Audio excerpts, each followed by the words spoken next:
하나님 말씀은 사도행전 18장 1절에서 11절까지의 말씀입니다. 사도행전 18장 1절에서 11절까지의 말씀입니다. 제가 가지고 있는 성경 219면에 있습니다. 사도행전 18장 1절에서 18절, 우리 같이 함께 1절부터 18절까지 함께 합독하겠습니다. 그 후에 바울이 아덴을 떠나 고린도에 이르러 아굴라라 하는 본도에서 난 유대인 한 사람을 만나니, 글라우디오가 모든 유대인을 명하여 로마에서 떠나라 한 고로 그가 그 아내 브리스길라와 함께 이달리아로부터 새로 온지라 바울이 그들에게 가매 생업이 같으므로 함께 살며 일을 하니 그 생업은 천막을 만드는 것이더라. 안식일마다 바울이 회당에서 강론하고 유대인과 헬라인을 권면하니라.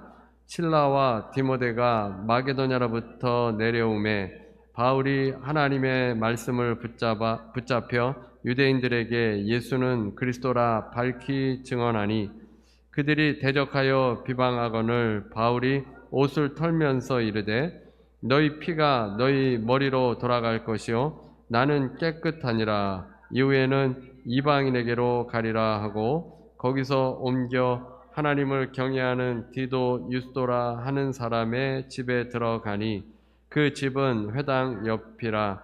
또 회당장 그리스보가 온 집안과 더불어 주를 믿으며 수많은 고린도 사람도 듣고 믿어 세례를 받더라. 밤에 주께서 환상 가운데 바울에게 말씀하여 이르시되 두려워하지 말며 침묵하지 말고 말하라. 내가 너와 함께 있음에 어떤 사람도 너를 대적하여 해롭게 할 자가 없을 것이니 이는 이 성 중에 내 백성이 많음이라 하시더라. 1년 6개월을 머물며 그들 가운데서 하나님의 말씀을 가르치니라. 아멘. 낮은 울타리 1호로에 보니까 빅 조지 포먼이라는 영화를 소개했습니다. 이 영화는 실존 인물을 소재로 한 이야기입니다. 그래서 그 잡지에 보면 내 인생에서 만나야 할 3M, 이것을 이제 줄거리를 통해서 이야기해 주었습니다.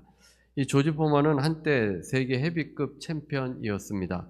아직까지 살아계시는데 1968년 멕시코 올림픽에서 금메달을 땄습니다. 그리고 프로로 전향한 뒤에 챔피언을 2번이나 차지했습니다.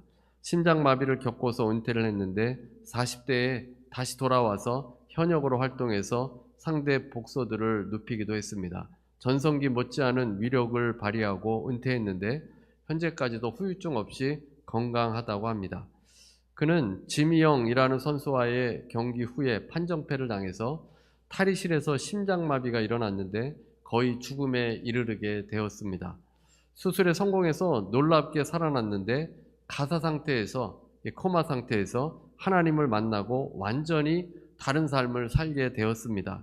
그는 목회자가 되었습니다. 조지 포먼은 어릴 때 가난함으로 인해서 많은 상처가 있어서 복싱을 하게 됐는데 하나님을 만나기 전에는 복싱할 때 복수심으로 상대를 때렸다고 합니다. 그래서 이미 상대가 패배한 상태인데도 잔인하게 주먹을 퍼부었습니다. 그러나 이제 다시 복귀를 해서 하나님을 만난 다음에는 긍정적이고 유머 있는 사람이 됐고, 복싱을 할 때도 상대방이 패배에 이르게 되면 더 이상 공격하지 않고 배려해 주게 되었다고 합니다. 낮은 울타리에서는 이 영화를 통해서 3M을 말하는데 첫 번째가 마스터 대신 하나님을 만나는 것입니다. 인생의 주인 대신 하나님을 만난 후에 회복되고 치료받아서 하나님의 자녀로 살아가게 됩니다. 그 다음에 두 번째 M은 메이트입니다. 메이트. 배우자를 의미하기도 하고 친구나 동역자를 의미하기도 합니다. 조지 포먼은 믿음의 배우자를 만나서 신앙생활을 잘 할 수 있었습니다. 또한 권투 코치였던 닥 브로듀서라는 좋은 멘토를 만나서 그의 잠재력을 알아보고 권투 선수를 권유해 주었습니다. 만약에 이 닥을 만나지 않았다면 뒷골목에서 주먹만 휘두르다가 감옥만 오가는 신세가 되었을 겁니다. 좋은 친구들, 좋은 사람들을 만나야 합니다. 제가 여러분의 자녀들을 위해서 기도할 때 항상 하는 기도가 좋은 사람을 붙여달라, 좋은 친구들, 좋은 사람들을 붙여달라고 기도합니다. 이영규 목사님께 배운 기도입니다. 사람에게 있어서, 자녀들에게 있어서 이 좋은 사람을 만나는 것이 얼마나 우리의 인생을 결정하는가를 알고 있기 때문입니다. 매일 불평하는 사람들만 만나면 여러분 입술에서 불평이 나옵니다. 미래를 꿈꾸고 긍정적인 사람을 만나면 나도 꿈꾸게 되고 긍정적으로 되어집니다. 누구를 만나느냐에 따라서 5년 후가 결정된다라는 말도 있습니다. 좋은 사람을 만나고 믿음의 사람을 만나야 합니다. 그 다음에 세 번째 우리가 만나야 할 M은 미션입니다. 사명입니다. 어떤 사명과 소명, 천직으로 살아가야 할지를 발견하고 그에 따르는 삶을 살아야 합니다. 조지 포먼은 자신의 사명을 깨닫고는 청소년을 위한 조지 포먼 유스 앤 커뮤니티 센터를 설립했습니다. 좋은 멘토를 만나게 하고 건강하도록 스포츠를 하고 모여서 이 청소년들이 다른 범죄의 길로 가지 않고 함께 모여서 놀고 스포츠하며 교제하도록 그런 센터를 운영하고 마련했던 것입니다. 그런데 이제 재정적으로 어려움을 겪게 되어서 이 조지 포먼이 나이 40에, 이 운동선수들은 30대 초반 되면은 이제 은퇴하기 시작하는데 이 조지 포먼은 이 헤비급 이 복서 아닙니까? 근데 나이 40에 다시 이제 복싱으로 들어온 겁니다. 현역으로 다시 뛰게 됐고 이 타이틀까지 얻을 수 있게 되었습니다. 그래서 조지 포먼의 삶을 통해서 전해주는 메시지가 있는데 3M, 주인을 만나야 하고 메이트, 좋은 친구가 있어야 하고 미션, 사명이 있어야 한다는 겁니다. 이 세 가지가 우리의 인생을 올바로 이끌어줍니다. 우리가 바울의 2차 전도 여행으로 함께 은혜를 나누고 있습니다. 바울은 원래 주인을 만나지 못했습니다. 그러다가 주인 대신 예수님을 만났습니다. 다메섹으로 향하는 길을 가고 있었는데 하늘에서 강한 빛이 비추었습니다. 그때가 정오였기 때문에 뜨거운 태양빛이 비칠 때인데 그 태양빛보다도 더 밝은 빛이 임하여서 그는 눈이 멀었습니다. 그러면서 그는 예수님을 만나서 자신의 주인 예수님을 만나서 평생 주님을 위한 삶을 살아갑니다. 그리고는 바울은 나중에 이제 메이트를 만나게 되는데 바울에게 있어서 가장 좋은 메이트는 바나바입니다. 고향 땅에 가서 칩거하던 바울을 이끌어내준 사람, 처음으로 이끌어내준 사람이 바나바입니다. 바나바와 함께 안디옥 교회를 목회하게 됐고 이제 1차 전도 여행도 함께하고 서로 기도하고 협력하는 동역자입니다. 그 외에도 바울은 디모데, 실라 여러 메이트들이 있어서 함께 신앙생활했습니다. 혼자 신앙생활할 수 있다는 것은 교만함입니다. 우리는 누구라도 치우치고 연약하고 잘못 판단할 수 있습니다. 우리가 신앙생활을 잘하려면 공동체 안에 있어야 합니다. 함께 기도해주고 함께 도와주고 힘이 되어줄 때 우리가 버텨낼 수 있고 또 혼자는 갈 수 없는 그 믿음의 깊은 곳까지도 함께 할 때 우리는 그 길로 나아갈 수 있기 때문입니다. 그래서 우리는 이렇게 하나님께서 교회를 공동체로 묶어주셨고 주님의 일을 하도록 해주신 것입니다. 그 다음에 이제 미션, 사명입니다. 우리 각자에게 사명이 주어졌습니다. 단순히 우리가 생계를 위해서만 사는 것이 아니라 우리 각자에게 하나님께서 하나님 나라를 위한 일꾼으로 불러주셨기 때문에 바울과 같이 선교지를 가지는 않더라도 우리 일상에서 하나님께서 원하시는 그 복음을 전하고 남을 도와주는 그런 일들을 해야 합니다. 오늘은 고린도에 이르러라는 제목으로 함께 은혜를 나누겠습니다. 바울은 아덴에서 복음을 전했지만 철학자들은 예수 그리스도의 부활에 대해서 조롱하였습니다. 우상이 많았던 도시였고 철학이 지배하던 도시였습니다. 아덴에서 많은 사람이 복음을 받아들이지 않았습니다. 철학이 마음을 지배하고 있었기 때문입니다. 예수님을 믿는다는 것은 내가 믿고 있는 것을 내려놓고 예수 그리스도의 그 복음을 받아들이는 것입니다. 아덴은 자기 고집대로 하니까 복음을 받아들이지 않은 겁니다. 우상의 도시에 살던 사람이 복음을 받아들이려면 그 우상을 섬기고 또 철학을 섬기고 그 모든 것에서 떠나야 합니다. 그래서 우상을 떠나야 복음을 받아들일 수 있습니다. 하나님께서 아브라함을 부르실 때도 우상의 도시에서 떠나도록 하셨습니다. 아브라함의 아버지는 우상을 만들던 사람입니다. 여호수아서 24장 2절입니다. 여호수아가 모든 백성에게 이르되 이스라엘의 하나님 여호와께서 이같이 말씀하시기를 옛적에 너희의 조상들 곧 아브라함의 아버지 나홀의 아버지 데라가 강 저쪽에서 거주하여 다른 신들을 섬겼으나, 그러니까 아버지 데라가 이 아브라함의 가족이 우상을 섬기며 우상을 만들었습니다. 그래서 하나님께서 아브라함을 강 저편 유브라데 강을 건너서 가나안 땅에 머물도록 한 것입니다. 우상을 떠나야 하나님을 온전히 섬길 수 있기 때문입니다. 아브라함이 살던 고향 그 갈대와 우르에 그냥 그곳을 약속의 땅으로 삼으실 수도 있지만, 그곳에 있게 되면 아브라함의 신앙이 온전해지지 않기 때문에 그곳을 떠나서, 우상을 떠나서 가나안 땅으로 오도록 하게 한 것입니다. 우상의 도시 아덴에서 그 우상에 묶여있고 철학에 묶여있기 때문에 복음을 받아들이지 못했습니다. 자신들의 생각으로 재단에서 복음을 생각하게 되니까 믿지 못하게 된 겁니다. 우상과 철학의 생각이 묶였고 예수님을 깨닫지 못했던 그 모습을 아덴의 도시에서 볼 수 있습니다. 그래도 이 아덴에서 죄송합니다.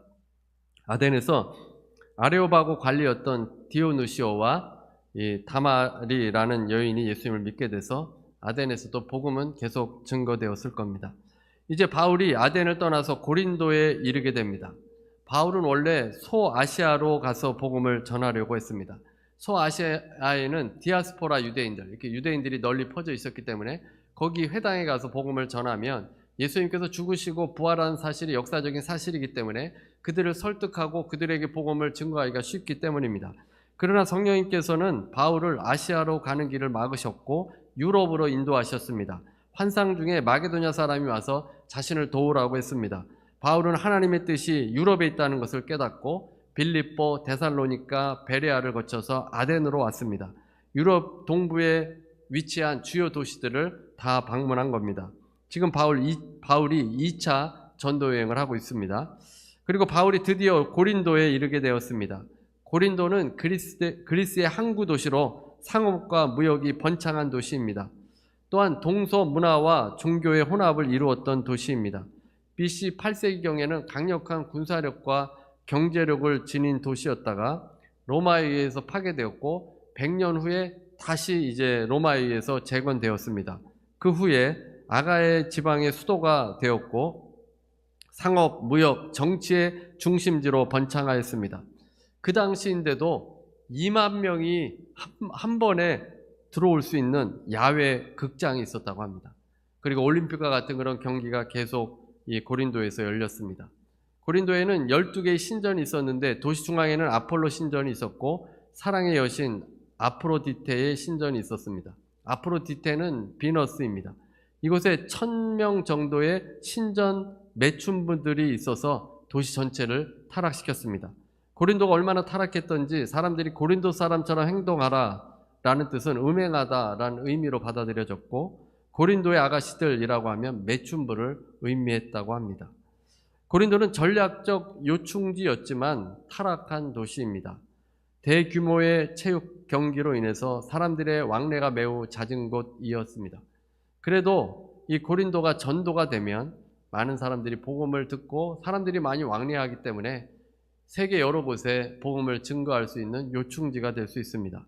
그래서 바울은 고린도에서 1년 6개월이나 머물렀습니다. 이렇게 공을 들인 이유는 많은 이방인들을 만나고 그들에게 복음을 전할 수 있기 때문입니다. 아덴과 다른 점이 있다면 아덴은 철학이 지배적이었는데 고린도는 아덴보다 더 타락한 곳이었습니다. 물질적으로 풍부하고 타락한 도시입니다. 죄가 많은 도시입니다. 그래서 희망이 없을 것 같지만 사실 이 죄가 많은 도시에 그들이 죄를 깨닫고 회개만 하면 오히려 예수님을 받아들이고 복음을 믿는 놀라운 역사들이 이 고린도 도시에 일어날 수 있습니다. 고린도에 어떤 일이 일어났습니까? 바울은 고린도에 이르러서 아굴라라는 사람을 만났습니다. 타락한 도시에서 아굴라라는 사람을 만나게 된 것입니다. 2절입니다. 오늘 본문 2절. 아굴라라는 본도에서 난 유대인 한 사람을 만나니 글라우디오가 모든 유대인을 명하여 로마에서 떠나라 한 고로 그가 그 아내 브리스길라와 함께 이달리아로부터 새로 온지라 바울이 그들에게 가매. 아굴라라는 사람, 이 사람은 유대인인데 소아시아의 본도 출신입니다. 이 본도가 사실 사도행전에 나오게 되는데 이 성령 강림하는 그때에 본도에서 온 사람들이 있었습니다. 그러니까 그 사람들이 성령이 임하고 이제 방언으로 말하고 이런 것을 보게 됐고 그 본도 사람들이 다시 본도로 돌아가서 복음에 대해서 전해 주었을 겁니다. 아굴라가 어쩌면 그때 복음을 한두 번쯤 들었을지 모릅니다. 아굴라의 직업은 천막 제조업자였습니다. 아굴라는 로마에서 천막 제조업자로 살았습니다. 그러다가 글라우디오가 수도 로마에서 유대인들을 다 추방 명령을 내렸습니다. 그 당시 로마에는 약 2만 명의 유대인들이 있었는데 정확한 것은 알 수 없지만 서로 이 다툼이 있었던 것 같습니다. 그래서 로마 황제가 다 추방시켜 버렸습니다. 아굴라 부부는 그때 이제 추방되어서 고린도에 와서 천막 제조업을 시작한 것입니다. 그때 바울을 만났습니다. 바울 역시 천막 제조 기술자입니다. 유대인들은 부하든 가난하든 상관없이 만일의 사태를 대비해서 어린 아이들에게 기술을 하나씩 습득하게 했습니다. 바울이 태어난 다소는 천막 제조에 사용되는 피륙 생산지로 유명했습니다. 그래서 어려서부터 천막 제조 기술을 익혔습니다. 그래서 바울은 천막 제조업자인 아굴라의 집에서 아굴라 부부와 함께 살면서 함께 천막 제조하는 일을 했습니다. 헬라어 원문에서 일하다라는 동사는 미완료형입니다. 그러니까 바울이 그냥 한두 번 일한 것이 아니라 바울이 계속해서 쉬지 않고 부지런히 일했다라는 의미입니다. 바울은 복음을 전하는 자입니다. 또 안디옥 교회에서 파송을 받은 선교사입니다. 그가 원했다면 얼마든지 안디옥 교회에서 그에게 생활비와 먹고 살 수 있는 것을 대줄 수 있었을 겁니다.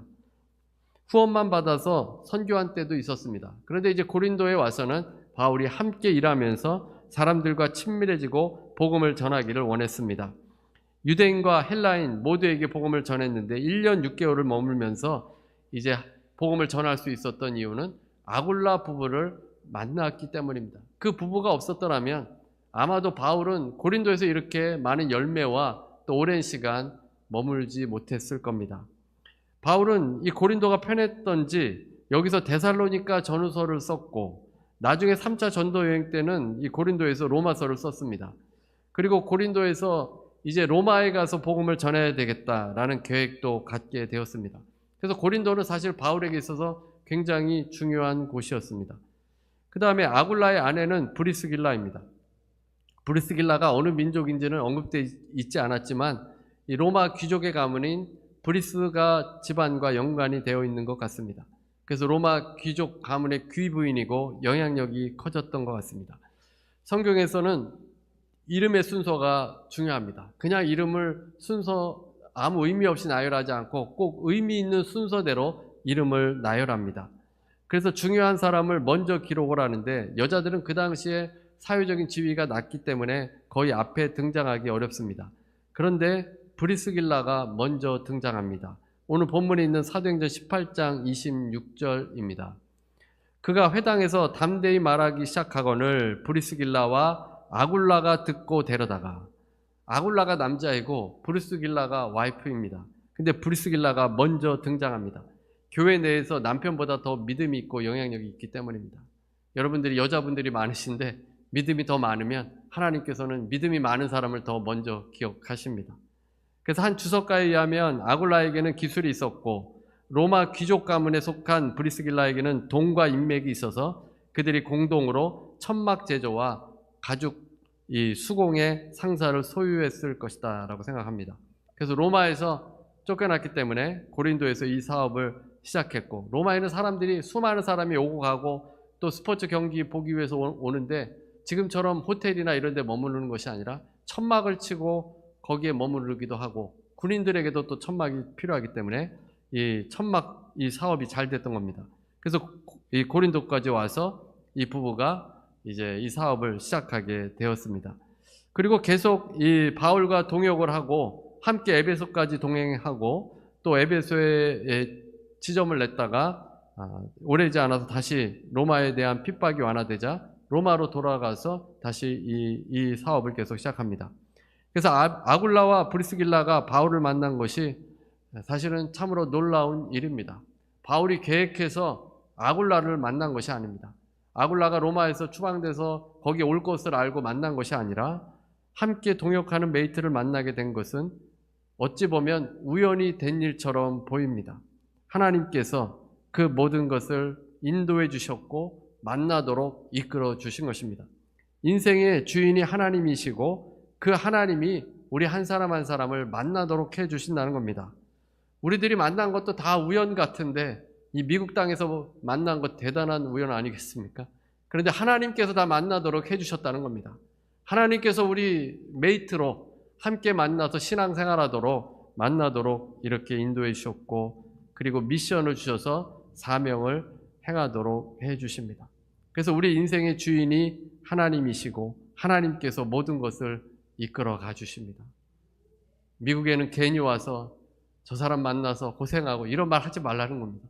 하나님이 다 그렇게 여러분 인도해서 여기에 오신 겁니다. 지난번 교회 부흥회 집회를 인도하신 김동수 교수님의 소개로 애틀란타 베델교회 목사님의 간증 설교를 들었습니다. 그 목사님의 개척한 교회는 급성장하는 교회이고 메가처치로 성장할 수 있어서 또 이 애틀란타에서도 주목하고 기도해주고 있다고 합니다. 김동수 교수님이 들어보라고 했기 때문에 이유가 있을 것이다 생각하고 여러 번 들었습니다.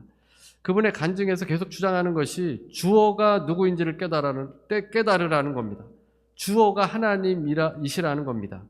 자신은 교회를 개척할 생각도 없고 공부가 쉬웠어요. 뭐 이런 스타일이라는 겁니다. 서울대를 나오고 공부만 하면 다 암기가 되고 막 그래서 이 공부해서 신학 공부해서 한국 가서 교수해야 되지 이런 생각을 가졌는데 하나님께서는 개척의 길로 인도하셨다는 겁니다. 애틀란타에 여러 가지 어려운 일을 겪으면서 사람을 만나게 되고 또 그 사람들이 교인이 되고 교회가 서게 되었다는 것입니다. 교회의 음향기기를 도둑맞기도 했는데 또 장로님을 알게 되고 코로나로 건물세를 감당하기 힘든 때도 있었는데 또 사람을 보내주셔서 이 모든 위기들을 극복해내었습니다. 이 목사님은 개척교회의 아들로 태어났는데 아버지를 통해서 주어를 파악하라, 주어를 생각하라는 것을 놓치지 않았다는 것입니다. 주어를 혼동하면 안 된다는 것입니다. 요셉 이야기를 하면서 주어를 혼동하지 않았다는 것입니다. 요셉이 애굽에 온 것은 형들이 자신을 팔아서가 아니라 하나님이 생명을 구원하시기 위해서 자신을 애굽 땅으로 보내셨다는 것입니다. 우리 인간의 눈으로 볼 때는 형들이 요셉을 팔아서 애굽 땅으로, 그 애굽 땅에서 종살이하며 감옥까지 갇히는 그런 수치와 수모를 겪게 됐는데 요셉이 생각할 때는 주어가 하나님이십니다. 하나님이 나를 이곳에 생명을 살리기 위해서 보내셨다라고 했다는 것입니다. 그래서 이 목사님은 하나님의 드라마라는 단어를 사용합니다. 하나님의 행하심입니다. 이 드라마라는 원어가 헬라어, 고대 헬라어로 보면 행동하다, 액션이라는 뜻입니다. 하나님이 행동하는 것, 그것이 하나님의 드라마입니다. 하나님의 드라마가 시작되었는데 그 주체가 하나님이십니다. 주어가 하나님이십니다. 주인이 하나님이시라는 겁니다. 그 하나님께서 여러분을 미국으로 인도하신 겁니다. 누가 여러분을 도와줘서 온 것도 아니고 사실 뭐 어떻게 우연히 온 것도 아니고 하나님이 여러분을 이곳으로 인도해서 이곳에 여러분의 사명이 있기 때문에 이곳으로 보낸 것입니다. 주어를 착각하면 안 됩니다. 매일 한탄하면서 한국에 살 걸 이렇게 하시지 말라는 겁니다. 바울이 고린도에 와서 타락한 도시 가운데 온 것도 바울의 뜻이 아니었던 겁니다. 주어가 되시는 하나님께서 드라마를 쓰시기 위함입니다. 아굴라라는 메이트를 만나도록 하시고 함께 일하면서 복음을 전하도록 해주셨습니다. 고린도에 수많은 사람들이 다니고 있는데 그들에게 복음이 전파되도록 모든 드라마를 쓰시는 분은 하나님이십니다. 조지 포먼이라는 사람의 인생의 드라마를 조지 포먼이 써내려간 것이 아니라 실제로는 하나님이 쓰시는 것입니다. 하나님께서 그의 삶을 놀랍도록 복을 주셨고 영화로 제작을 해도 무리가 없을 정도의 참으로 놀라운 그런 인생을 살게 된 겁니다. 그래서 우리가 주어를 착각하지 말라는 겁니다. 우리의 주인 하나님을 착각하지 말아야 하는데 이 신앙생활을 오래 하다 보면 자꾸만 이것이 헷갈리고 의심이 들 때가 있습니다. 이런 시인이 있었습니다. 시편 77편인데 이 시인은 환난 날에 하나님을 찾았습니다. 하나님께서 주인이기 때문입니다. 그러나 이 시인은 환경이 변화되지 않아서 이렇게 고백합니다. 시편 77편 7절에서 8절입니다. 주께서 영원히 버리실까? 다시는 은혜를 베풀지 아니하실까? 그의 인자하심은 영원히 끝났는가? 그의 약속하심도 영구히 패하였는가? 주인 되신 하나님, 주인이신 하나님께서 드라마를 쓰고 계시는 것이 분명한 것 같은데 왜 이렇게 고난이 끝나지 않는 것인가? 의심이 드는 것입니다. 하나님의 인자하심이 나에게 끝난 것인가 의심이 드는 것입니다. 인생의 주인을 하나님으로 섬기고 살았는데 어려움이 다가올 때 정말 하나님의 드라마로 내가 쓰이고 있는가, 그 의구심이 들었던 것입니다. 인자하심이 끝났나, 약속하심이 패하였나, 은혜가 그쳤나 라는 생각을 갖게 된 겁니다. 그래서 시인이 한 가지 깨달은 것이 있습니다. 하나님의 행하신 일을 기억하는 것입니다. 옛적에 하나님께서 행하신 일, 그것을 기억하는 겁니다. 작은 소리로 주의 행하신 것을 읊조리는 겁니다. 계속 묵상하는 겁니다. 성경에 나타나신 하나님의 일들, 내 과거에 하나님의 행하신 일들, 내 주의 사람들, 믿음의 사람들에게 행하신 그런 일들을 읊조리면서 묵상하면서 드라마의 주인은 하나님이시고 하나님이 이끌어 가신다는 것을 상기하는 겁니다. 그것을 기억해내기 위함입니다. 주의 팔로 야곱과 요셉의 자손을 속량하신 것을 기억합니다. 물들이 주를 보고 주의 우레소리가 있고 주의 길이 바다에 있었던 것을 읊조립니다. 그러면서 이렇게 고백합니다. 19절입니다. 주의 길이 바다에 있었고 주의 곧은 길이 큰 물에 있었으나 주의 발자취를 알 수 없었나이다. 참으로 희한한 것이 하나님의 발자취를 알 수 없었다라고 고백합니다. 역사 속에서 하나님께서 남기신 발자취는 마치 물속에 남은 발자국처럼 사람에게 보이지 않는 것입니다. 숨어 계신 하나님, 이사야에 보면 주는 숨어 계시는 하나님이라고 고백합니다. 하나님은 우리 눈에 보이지 않는 우리의 인생을 이끌어 가시는, 드라마를 만드시는 하나님이신 것입니다. 우리가 잘 감지하지 못할 때가 있어서 정말 하나님의 은혜가 그쳤나라고 생각할 때가 있습니다. 그래서 하나님께서 역사하지 않는다고 생각합니다. 우리가 혼란스러워할 때, 의심스러워할 때는 믿음을 가져야 합니다. 우리에게 행하신 일들을 묵상하면서 신뢰해야 합니다. 하나님께서는 여전히 우리를 이끌어가 주시는 분이십니다. 우리도 우리의 인생의 주인을 잊지 말아야 합니다. 언제나 주어는 내가 아니라, 옆에 사람이 아니라 하나님이 주어가 되십니다. 내 인생을 쓰시는 분은 하나님이십니다. 우상이 주어가 되고 철학이 주어가 되고 과학이 주어가 된다면 결코 하나님의 드라마에 들어올 수 없습니다. 하나님을 만나는 사람들은 주님께서 우리를 사용하셔서 하나님의 드라마를 완성시킵니다. 바울이 고린도에 와서 아굴라 부부를 만난 것은 결코 우연이 아니라 하나님께서 그 드라마를 써 내려가시기 때문입니다. 오늘도 주님을 생각하시고 내 인생의 주인이시오 이 세상의 주인이신 주님을 생각함으로 메이트와 함께 하나님께서 인도하시는 고린도로 나아가시는 여러분 모두가 되시기를 주님의 이름으로 축원합니다. 우리 함께 찬송 부르시고 성찬을 받도록 하겠습니다. 찬송가 229장입니다. 은혜로우신 하나님, 지체들을 위해서 함께 기도합니다. 하나님, 우리의 주인 되신 주님을 믿는 믿음으로 확신 가운데 거할 수 있게 하여 주시고 믿음의 형제자매와 함께 하나님의 나라를 위해 나아갈 수 있도록 주님 도와주시옵소서. 아버지, 무엇보다 아버지 몸의 어려움으로 고통당하는 지체들, 또 경제적으로 또 문제로 인해서 어려움 당하는 지체들 하나님 붙잡아 주셔서 그 모든 과정이 하나님께서 드라마를 써 내려가시는 과정임을 믿고 하나님 그 마음의 평강을 허락해 주시고 담대한 믿음 허락하여 주시고 믿음으로 고백하며 주님께 나아갈 수 있도록 인도하여 주시옵소서. 아버지 하나님, 함께 성찬을 대하였습니다. 주님의 피와 살로 인해서 하나님 우리가 영원한 생명을 얻고 아버지 죄와 사망에서 우리가 자유케 되었습니다. 그 은혜를 깨달으며 우리 가운데 역사해 주신 그 놀라운 일을 깨달으며 아버지 늘 기뻐하며 나아갈 수 있도록 주여 도와주시옵소서. 아버지 이 시간에 기도합니다. 함께 하시고 붙잡아 주옵소서. 예수 이름으로 명하노니 모든 병만은 떠나갈지어다. 통증은 예수 이름으로 명하노니 떠나갈지어다. 머리부터 발끝까지 연약한 부분은 강건하게 될지어다. 육신은 회복될지어다. 예수 이름으로 명하노니 건강하게 회복될지어다. 만성 통증은 예수 이름으로 명하노니 떠나갈지어다. 신경통은 예수 이름으로 명하노니 떠나갈지어다. 아버지 주님의 이름에 능력 있는 줄로 믿습니다. 회복시켜 주시고 주님을 체험할 수 있게 하여 주옵소서. 아버지 문제 가운데 있습니까? 어려움 가운데 있습니까? 결핍 가운데 있습니까? 모든 것을 아버지 합력하여 선으로 만들어 주신 하나님, 그 하나님만 믿고 기도하며 나아갈 수 있게 하시고 아버지 가정과 일터와 그 마음과 생각에 주님의 기쁨과 평강이 넘쳐날 수 있도록 주님 도와주시고 인도하여 주옵소서.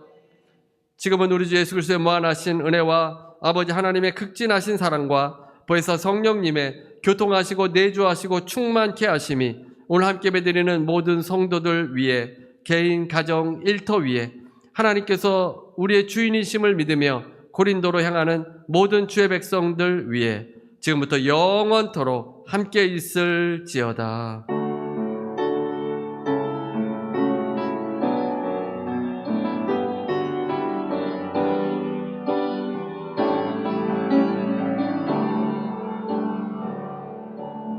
하나님께 감사의 박수 드리겠습니다.